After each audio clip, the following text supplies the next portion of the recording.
Welcome to Morning Glory Farmstead. My name is Lolly, and this channel is all about gardening, animals, and nature.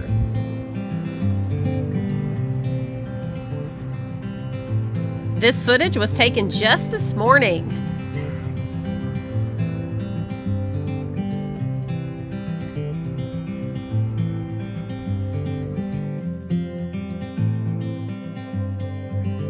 This is Jack, and I have found that he actually likes to watch the birds and the chickens from my own videos after I'm done editing.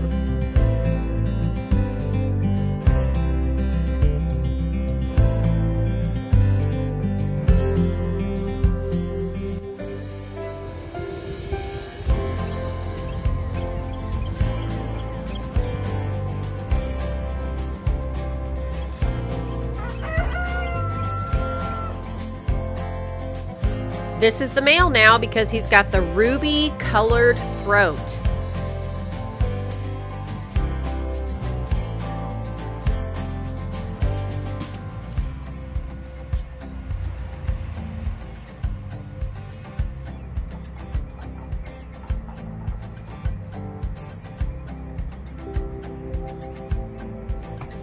Hey, y'all, don't forget you can get 10 bucks off your GreenStalk orders by using my link in the description box and my code in all caps, Lolly10, and y'all can also use this on top of any sales that GreenStalk has.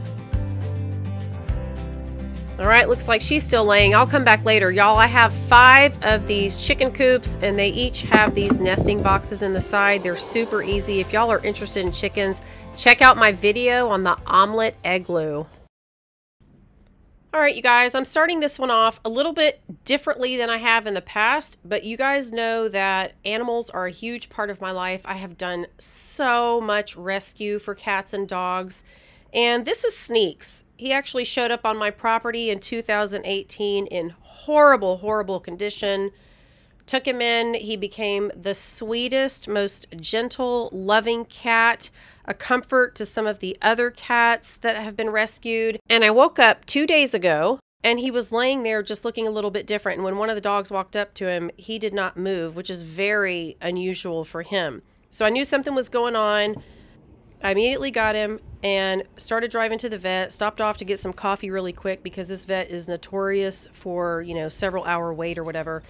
So we get there, they do an x-ray just to make sure that it doesn't look too bad or anything that they can notice right off. We wait 2.5 hours only to find out that I'm going to have to put him down. I was devastated. I was not prepared emotionally for this. I am a nurse by trade. I had a couple theories about what I thought might be wrong with him, and I certainly wasn't expecting anything this serious. I was devastated. I cried. It was horrible. But I just wanted to encourage you guys that have been through that kind of thing that, there's so much life around us. There are still so many animals that need us. And so that is just part of rescue. When you take in all of these animals, there's going to be heartbreak. There's going to be hard times. But, I just do the best I can. You respect the animals. You give them as much love, care, and medical attention as you can. But at some point, you cannot save them all from everything. And so all I could think to myself was after I found out what was wrong, and I don't want to get into details, it's heartbreaking, but after I found out what was wrong with him, I thought, you know what?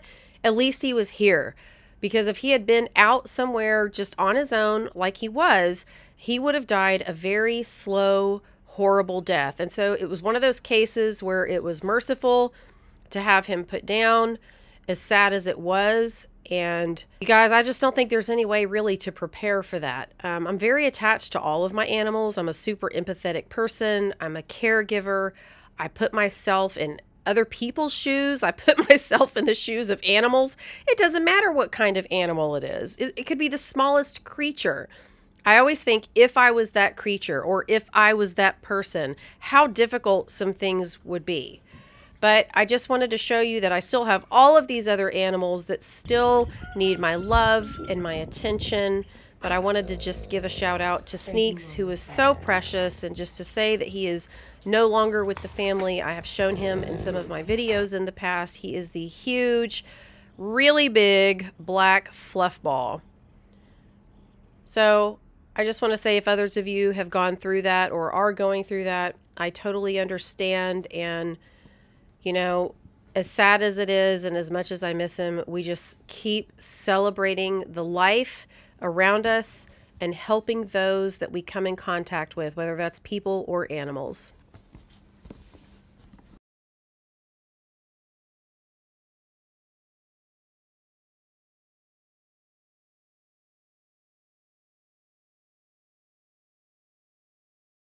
A quick update about these fields next to me. Y'all know I'm surrounded by 3 agricultural fields on one side, and then there's a couple homes across the street. But this field, I took this last summer or spring. Isn't that just beautiful? I mean, the field just goes and goes on forever. And look at all of those trees back there. And they rotate the crops all the time, so it always looks different. But a lot of the birds and animals that come around my property live in that area. And this is what it looks like right now. But I love all of those trees, you guys. What a habitat for birds, coyotes, raccoons, deer, everything that's hiding there, because they have cut down 40 square miles in my area of trees. But guess what, guys? They are logging that whole area. I had to run an errand, and so I asked one of the guys there, I was like, are you guys building a house out here? He's like, no, we're logging it. And I'm like, the whole thing? He's like, yep.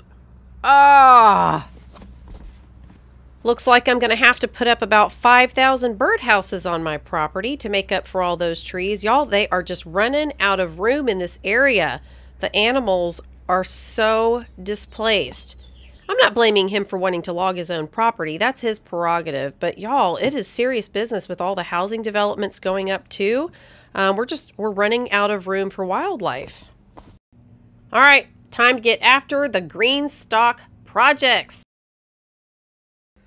All right, so it is time to get the Bawk-Stalk ready for my chickens. All right, so today I am just bringing you along with me while I amend the soil in my GreenStalk Tiers. I have found 4 that I'm going to use, and I'm just going to kind of show you how I clean them out. I did a video about amending soil in my GreenStalks for the fall, but I want to do one again because there's a lot of people that are new to my channel and just seeing it for the first time, and there's people who are new to GreenStalks, and so I just want to show what I do. I don't have any science behind it. This is just what I do and what's worked for me, so you guys do whatever you want to do. This will just give you some ideas and some things to think about. So this is a pile that I've already started out of one of my tiers. So it's full of old potting mix, and it's got a lot of the root systems in here.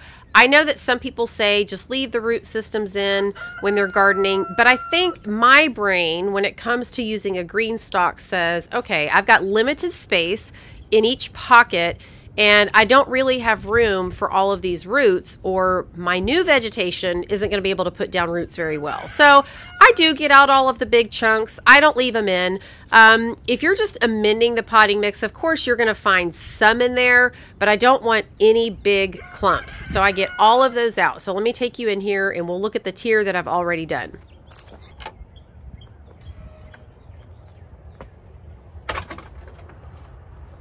Okay, so you can see here, there's really not a whole lot left inside it, and that's fine. But hey, this saves you guys money. If you can use any of the potting mix still, that's a great way to fill it up, because you guys know it takes a lot of potting mix to fill these up. Now, see this piece right here?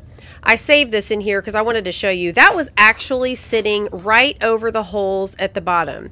And so if you don't clean it out good all the way to the bottom, you may have a root system sitting right on top of those holes. That's going to make drainage a little bit harder. And you don't want to start out new seeds and new plants with that kind of root system already covering the holes. I think it might be different when you're doing in-ground. I don't grow in ground. I do my grow bags and I do my GreenStalks, but you know, there's not as much room. I mean, this is an enclosed container, so it just makes sense to my brain to get those out of there and then amend the soil that's in there. Sorry, I keep calling it soil. Technically, it is potting mix, not potting soil. All right, I'm gonna grab these 2 tiers. They're leaf planter tiers and I never used them. And then I've got one back there that's an original, and I'm gonna grab that one and get that one cleaned out. So I'll have 4. I'll have 1 original and 3 leaf planters. So I'm just going to remind you why I'm doing today a little bit differently. This is part of my experiment for the Bawk-Stalk for my chickens. This is going to be just greens for my chickens. You can see here that something is already eating my greens, and it's early in the season. I didn't have this problem last season with stuff eating it this quickly, so that's a little disappointing. The kale actually looks okay around the bottom. It looks like the spinach and the bok choy and stuff is getting hit a little harder. The collards look good. But my experiment is going to be to start the Bawk-Stalk with all their greens. I'm going to use one of the GreenStalk insect covers, and it's supposed to let 80% of the light through. And so I'm hoping this prevents different types of worms and insects that actually fly and land on the leaves and then lay their eggs. So hopefully it'll keep things like this from happening. That's not looking so great. That's the hum butter. That's the one for the hummingbirds and butterflies. That is looking a little sketchy on those wildflowers. Tomatoes and beans are looking pretty good. I want to get the insect cover on the Bawk-Stalk from the very beginning, before it even starts to germinate and seedlings pop up and all that kind of stuff. I want to see how it's going to do. If it works way better, then I'm going to do that with the majority of my GreenStalks going forward. 80% of the light may be good enough because there's so much sun in this area. It would be different if I was in a very shaded area and it had minimal amounts of sun throughout the day. But there is a lot of sun. It's going to be super hot. And I'm also hoping that when we get over 100 degrees this summer, that the insect cover being as light as it is, I'm hoping that it actually repels some of the sunlight and the heat, but we'll see how that goes. Y'all, these are my strawberries, and I went in there to pull something out and found ants. Major ants in the strawberry tier. That is a first for me as well. I can already see how things are going on this new patio now that I'm not on the other side where the cats used to hang out, and there's a lot of traffic over there. So we're gonna see what happens. More insects, ants, and something eating my strawberries already in this new area. Oh, I feel challenges coming on, you guys. I'm going to have to start getting creative. So Pops actually came over to do a little yard work, but since I was already getting started, he came at the perfect time. Woohoo! So he's pulling these 4 tiers off of the patio for me so that we can start amending the potting mix. And he's also spraying off a couple of the bases that have just kind of gotten dirty over the last season. A few spider webs, grass, things like that. Hey y'all, we did another garden tool haul. You guys know I'm always talking about how I need just a few things to help out because I use kitchen gadgets a lot. Well, Dad did a garden tool haul, and by that I mean he went to the store and said, FaceTime me. And that's how we do Costco hauls, garden tools, garden supplies. Dad goes to the store and then we FaceTime together and get whatever we need. So I finally got the long awaited and much needed short shovel so that I can actually shovel things and scoop things, and then also a very small one to mix things up with. I also got a new 75-foot hose because my other one had a hole in it. So that's awesome. Now we're heading out to the flower garden out front, and I want to show you what he got. The chickens and the doves did eat a lot of the flower seeds, but you can see that we still have some coming up in this area. So he got me a sprinkler. Do y'all even remember what those are? I'm kind of being sarcastic, but everybody has all these fancy watering systems. I'm using a sprinkler, y'all, and it works just fine. It's able to reach all 5 rows of the flowers. And he solved my problem of not being able to reach the railing planters over there with all of the greens and the herbs. So he got me a new lightweight hose with this long, wonderful handle so that I can reach all the way over to the railing planters. But let me show you something really cool. He got me a splitter. So now I've got the original hose that's going to the sprinkler, but now I have a lightweight hose that I can use with that awesome handle that goes to the railing planters. And I can turn them off or on here with those 2 little black switches and no more issues. Well, you can certainly tell the sun is out because the solar fountain is going really well right now. All right, let's get back to the Bawk-Stalk so I can show you what I'm doing and talk about a few things. So all we're doing right now is kind of leveling things out. I need to make sure they're not too full so that we have room to put some worm castings and some new potting mix.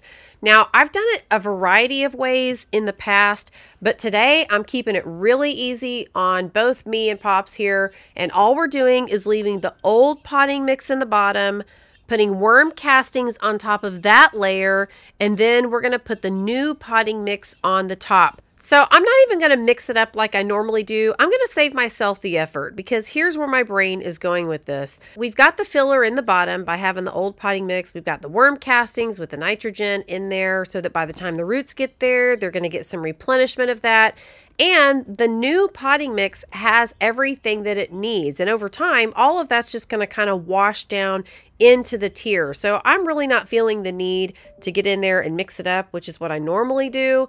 And I think we're going to be just fine. So some of the green stalks are going to have the potting mix from the store, and some of them are going to have the potting mix that I made myself. Hey, I almost forgot. Mary W., one of the viewers, said what a great idea it was to give a bird feeder to someone who's confined to a chair or the bed or something like that. And you know, I've always talked about how green stalks are great gifts for other people, but she is absolutely right, because on the last video where I was showing the hummingbird setup and the bird feeders and things like that, she was like, that's a really good idea. And so I just wanted to reiterate that. If you guys know anybody that is handicapped, somebody that is confined to the bed or a chair, or maybe they have a window that they can look out of, don't forget that bird feeders are such a great way to get some enjoyment and fulfillment out of each day.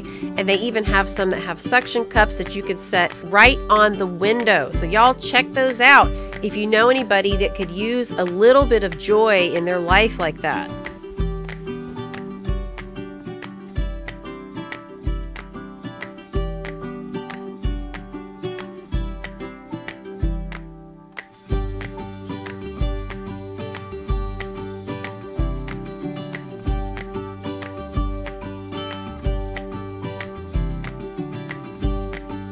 Just a quick reminder to fill those pockets all the way to the top, you guys, because they're going to settle down as it rains and as you water these plants. So fill the pockets all the way to the top. Don't worry so much about the center being filled completely to the top, because most of you guys are going to be using the watering trays.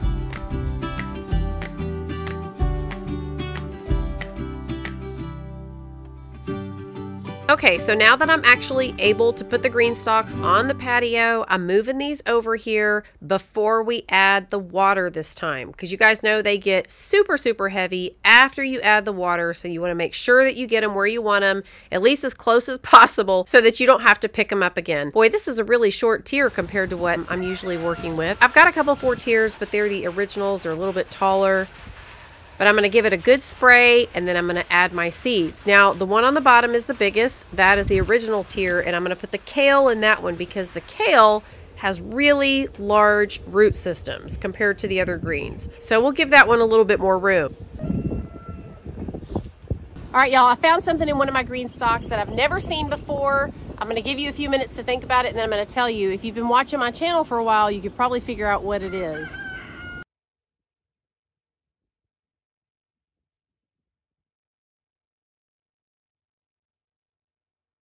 Oh my gosh.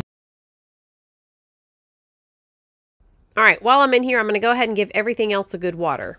I know some of y'all have heard this a few times if you watch my videos, but I don't use the watering system by GreenStalk. It's not that I have any opposition to it. I just absolutely love spending time spinning and spraying. That is just my thing. I love to water these plants. It's therapeutic for me, and I really enjoy it. There's no water trays in between my tiers, and you're not going to see the water reservoir on top. If you want to see a demo on how to use those according to GreenStalk recommendations, I have 2 videos. I have the updated top tips and strategies, and I also have one that tells you everything you need to know to get started with your GreenStalk. Y'all don't forget to check out my playlist. I have one just about basic gardening tips and things like that. And I also have a GreenStalk playlist, one for chickens, and then just one that's kind of for nature and animal type things.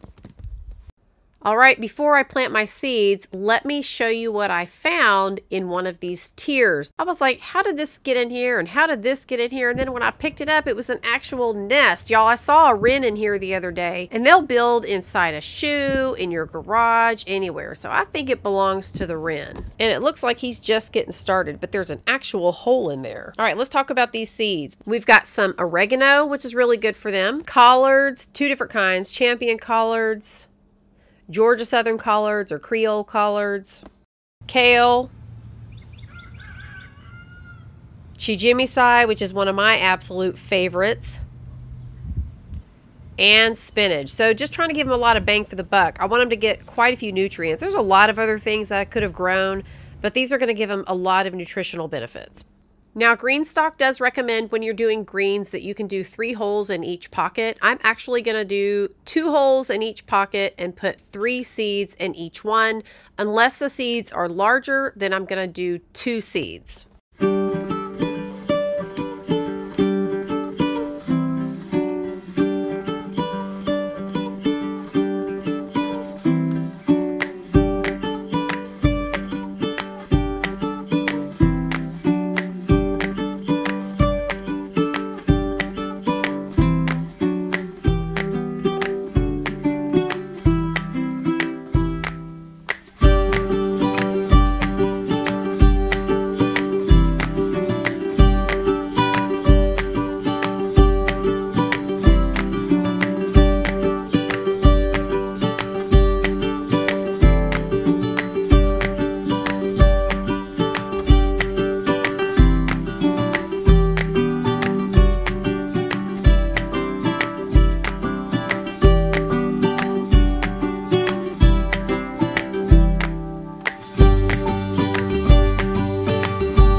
So the chicken Bawk-Stalk has finally been planted. This cover is way too big for this GreenStalk, and I'm not worried about it at all. Everything around here is about getting used, and I live life pretty hard when it comes to actually using things and not worrying if they get dirty. It's okay. It's going to serve a purpose. All right, let's go check out the grow bags really quick. These are the ones that I did with the family, the grandkids, my dad. We've got a lot of things starting to pop up here. I'm not going to make you look at them all until we get a little farther into that. Let's check out the grow bags on the table. All right, these are looking pretty good. I've got kale, bok choy, tomatoes. Now, y'all don't have to spray the greens like I'm doing here. Now, when I'm on my GreenStalk and the plants are super young, I spray the GreenStalk itself and it kind of splashes down into the plant. But when they're in the grow bag, it almost gets a little bit more difficult to just water the potting mix. If there's room, I'll stick it down here like I am here in the bottom. But if it's really full of greens, I don't worry about it too much, and I haven't had any problems with it ruining my plants by getting those leaves so wet. I think this is a tomato growing in a cinder block. I could be wrong. And look at this. Volunteer greens growing up at the bottom of the fence where the catio is with some of those weeds down there. Need to get those weeds, but I was going to show y'all this lettuce is growing in red clay. And so is that tomato. 0 fertilizer. All right, guys, thanks so much for spending a few minutes of your day with me. I don't take it for granted that you take a few minutes out of your day to watch my videos and hang out with me. I'll see you again real soon in the next video. And until then, y'all have a great couple of days. Bye-bye.